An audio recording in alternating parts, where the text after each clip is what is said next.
ಧಾರವಾಡದ ನಮ್ಮ ಏನು ಪ್ರಹ್ಲಾದ್ ಜೋಶಿ ಇದ್ದಾರೆ ಇವರಿದ್ದಂಥವ್ರು ನಮ್ಮ ಯಡಿಯೂರಪ್ಪನವರು ಸೋಲಿಗೆ ಕಾರಣೀಭೂತರು. ಅವ್ರ ಮುಖ್ಯಮಂತ್ರಿ ಸ್ಥಾನದಿಂದ ಕಳಿಸ್ಬೇಕು ಅವ್ರು ಕಾರಣೀಭೂತರು.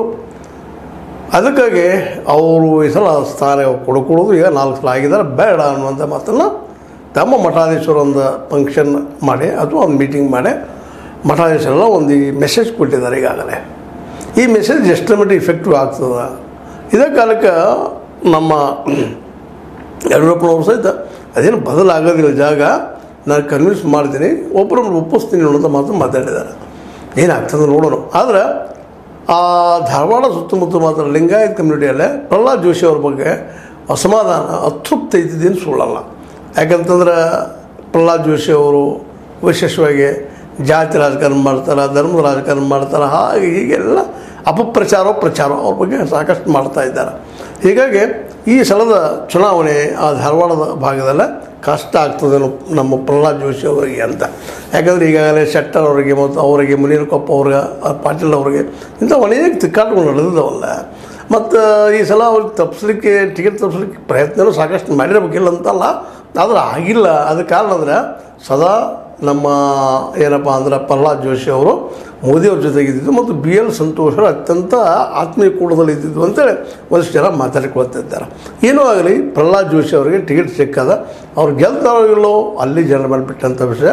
ಇಲ್ಲಿ ಆದಷ್ಟು ನಮ್ಮ ದೇಶದಲ್ಲೇ ನಮ್ಮಲ್ಲೇ ಈ ಜಾತಿ ನೆಲೆಗಟ್ಟಿನಲ್ಲೇ ಧರ್ಮ ನೆಲೆಗಟ್ಟಿನಲ್ಲೇ ಊಟ ಆಗಬಾರ್ದು ಅಂತ ಜನಸಾಮಾನ್ಯರ ಅಭಿಪ್ರಾಯ. ಆದರೂ ಅದು ಆಗ್ತಾಯಿದೆ, ಅದೇ ನೆಲೆಯಲ್ಲಿ ಹೋಗ್ತಾ ಇದಕ್ಕೇನು ಮಾಡಬೇಕು ಅನ್ನೋದು ನೋಡಬೇಕಿನ ಉತ್ತರವನ್ನು. ಆದರೆ ದಿಂಗಾಲೇಶ್ವರ ಸ್ವಾಮೀಜಿಯವರು ಮಾತ್ರ ಅಷ್ಟು ಸುಲಭವಾಗಿ ತಮ್ಮ ವಿಚಾರವನ್ನು ಬಿಟ್ಟುಕೊಳ್ಳೋರಲ್ಲ. ಮತ್ತು ಈಗಾಗಲೇ ಅವರಿಗೆ ಯಡಿಯೂರಪ್ಪನವರ ಮುಖ್ಯಮಂತ್ರಿ ಸ್ಥಾನದಲ್ಲಿ ಇಳಿಸಿದ್ದ ಅಸಮಾಧಾನ ಒಳಗದ ಅನ್ನೋದು ಮಾತ್ರ ಇದರಿಂದ ಸ್ಪಷ್ಟ ಆಗಿ ಕಂಡು ಬರ್ತದೆ.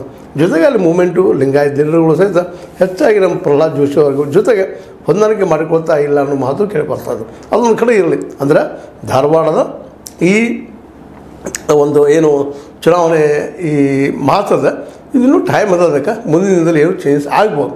ಇನ್ನು ಇದೇ ಕಾಲಕ್ಕನ ಮತ್ತು ಈಗಾಗಲೇ ರಾಜ್ಯವ್ಯಾಪಿ ಈ ನಾಳೆ ಬರುತ್ತಿರುವಂಥ ಈ ಮೊದಲನೇ ಹಂತದ ಚುನಾವಣೆಯಲ್ಲೇ ಈ ಒಂದು ಅನೇಕರ ಹೆಸರುಗಳನ್ನ ಘೋಷಣೆ ಮಾಡಿದ್ದಾರೆ. ಈ 14ರಲ್ಲಿ ಹೆಚ್ಚು ಕಡಿಮೆ ಎಲ್ಲರೂ ಒಂದಿಷ್ಟು ಫಿಕ್ಸ್ ಆದಂಗೆ ಆಗಿದ್ದಾವೆ. 14 ಕ್ಷೇತ್ರಗಳಲ್ಲಿ, ಅದರಲ್ಲೂ ದಕ್ಷಿಣ ಕರ್ನಾಟಕದ ಹೆಚ್ಚು ಕಡಿಮೆ ಎಲ್ಲ ಕ್ಷೇತ್ರ ಕವರೇಜ್ ಆಗುವಂಥದ್ದು. ಬೆಂಗಳೂರು ದಕ್ಷಿಣ ಆಗಿರ್ಬೋದು, ಬೆಂಗಳೂರು ಉತ್ತರ ಆಗಿರ್ಬೋದು, ಕೇಂದ್ರ ಆಗಿರ್ಬೋದು, ಇನ್ನುಳಿದ ಅಲ್ಲಿ ಅನೇಕ ಕ್ಷೇತ್ರಗಳಿರ್ಬೋದು, ಎಲ್ಲ ಮೈಸೂರು, ಕೊಡಗು, ಇಲ್ಲೆಲ್ಲರೂ ಈಗಾಗಲೇ ಯಾರ್ಯಾರು ಕೊಡಬೇಕು ಯಾರಿಗಿಲ್ಲ ಅನ್ನೋದು ಫಿಕ್ಸು ಆಗಿಬಿಟ್ಟಾವೆ, ಘೋಷಣೆ ಆಗಿದ್ದಾವೆ. ಇನ್ನು ಯುದ್ಧಕ್ಕೆ ಇಳಿಯುವಂಥದ್ದು ಒಂದು, ಅದರಲ್ಲೂ ಮಂಡ್ಯ ಮಾತ್ರ ಭಾಳಷ್ಟು ಅವಾಜ್ ಮಾಡ್ತಾಯಿದೆ, ಸದ್ದು ಮಾಡ್ತಾಯಿದೆ.